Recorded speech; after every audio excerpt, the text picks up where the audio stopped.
Hello friends, welcome back to my YouTube channel HSC study point by SK.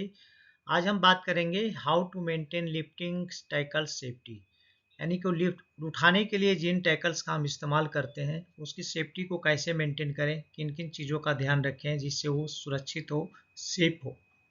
तो चलिए उस पर हम बात करते हैं। सबसे पहला है पीरियोडिक इंस्पेक्शन।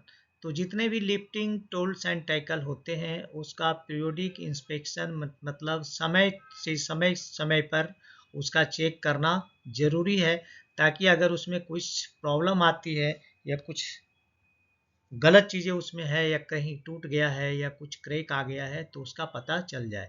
तो इसलिए यहाँ पे पीरियोडिकल इंस्पेक्शन करना ज़रूरी है, जो कि आप देखते होंगे कि हम लोग या तो मंथली चेक खुद ही करते हैं या वंस एक साल में हम टीपीआई यानी थर्ड पार्टी इंस्पेक्शन भी करवाते हैं और मंथली चेकअप भी हम करते हैं, ताकि उसमें कुछ प्रॉब्लम आया है तो उसका पता चल जाए। तो ये हुआ पीरियोडिक इंस्पेक्शन है जो कंपलसरी है। नेक्स्ट है, अब एक पीरियोडिक इंस्पेक्शन अगर हो गया है तो यहाँ पे SWL मार्किंग होना चाहिए। अगर किसी भी लिफ्टिंग टूल्स एंड टैकल पे SWL मार्किंग नहीं है तो जब भी हम किसी लोड को उठाएंगे तो ये कैसे पता चलेगा कि इसका SWL क्या है। तो वो हमारे लिए एक बहुत बड़ा प्रॉब्लम हो सकता है। इसलिए चाहे वो डिसाइकल हो, चाहे वेब सीलिंग हो, चाहे वो वायर रोप सीलिंग हो, चाहे वो सिंपली ब्लॉक हो, उस पर SWL लिखना कंपलसरी है, ताकि हमें पता चले कि इसका SWL कितना है, यानी कि हम इसे कितना लोड सेफली उठा सकते हैं।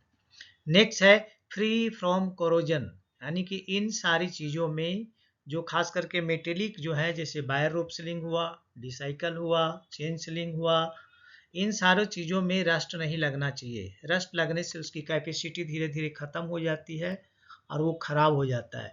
तो किसी भी कंडीशन में इसको कोरोजन नहीं आता। और इस कोरोजन लगने के पीछे रीजन्स क्या होता है, हम इसका स्टोर गलत जगह पे करते हैं जहाँ पे कि मॉइस्चर होता है, पानी का अंश होता है, जिसके कारण ये धीरे धीरे रिएक्शन करके इसका उसके ऊपर रस्ट लग जाते हैं और ये ख़राब हो जाता है। नेक्स्ट पॉइंट है आइडेंटिफिकेशन नंबर।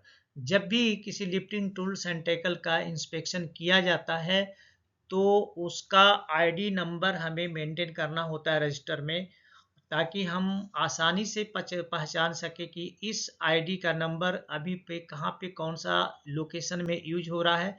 या कभी कभी लोकेशन अगर चेंज भी हुआ, अगर वहाँ से जरूरत दूसरी जगह का हुआ तो पता चल जाता है कि ये कहाँ पे था और इसकी क्या है। तो इसीलिए आइडेंटिफिकेशन नंबर का होना बहुत ही जरूरी है। नेक्स्ट देखेंगे कलर कोड। उसके बाद बारी आती है कलर कोडिंग का। तो यहाँ पे अलग अलग कंपनियों में अलग अलग रूल हैं। किसी में 3 मंथ पे कलर कोड देना होता है, किसी किसी में मंथली कलर कोड देना होता है। तो डिपेंड्स करता है वो वहाँ का रूल क्या है, उसके आधार पे वहाँ पे जितने भी लिफ्टिंग टूल्स एंड टैकल है उस पर कलर कोड देना कंपलसरी है। नेक्स्ट जो पॉइंट आता है फिजिकल इंस्पेक्शन का। तो फिजिकल इंस्पेक्शन का मतलब हुआ कि हम इसको यूं ही देखें कि इसमें कुछ ऊपर से इसको कुछ नया चीज़ करने की ज़रूरत नहीं है, थर्ड पार्टी को बुलाने की ज़रूरत नहीं। फिजिकल इंस्पेक्शन मतलब खुद उसको फिजिकली देखना, ऊपर से देखना कि कहीं उसमें कुछ क्रैक तो नहीं है, रस्टेड तो नहीं है, या वेब सीलिंग है तो कहीं फट तो नहीं गया है। इन सारे चीज़ों को देखना ज़रूरी होता है। तो ये सारे चीज़ जो हैं वो लिफ्टिंग टूल्स एंड टैकल को मेंटेन करने के लिए किया जाता है।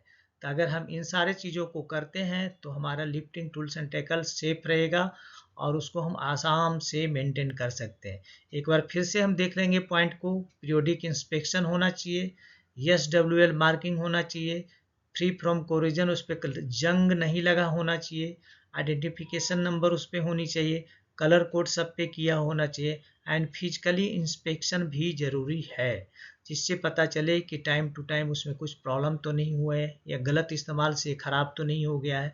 तो इन सब चीज़ों का ध्यान उसमें रखना होता है। तो चलिए दोस्तों, यहाँ पे मैं आपसे रिक्वेस्ट करूँगा, अगर आप हमारे चैनल पे नए हैं तो प्लीज़ चैनल को सब्सक्राइब करें, दोस्तों में ज़रूर शेयर करें और बेल आइकन को ऑल पे सेट कर लें, ताकि हमारे जितने भी वीडियो रिलीज हो उसका नोटिफिकेशन आपको टाइम से मिले। तो चलिए मिलते हैं आपसे नेक्स्ट वीडियो में। तब तक के लिए जय हिंद, वंदे मातरम।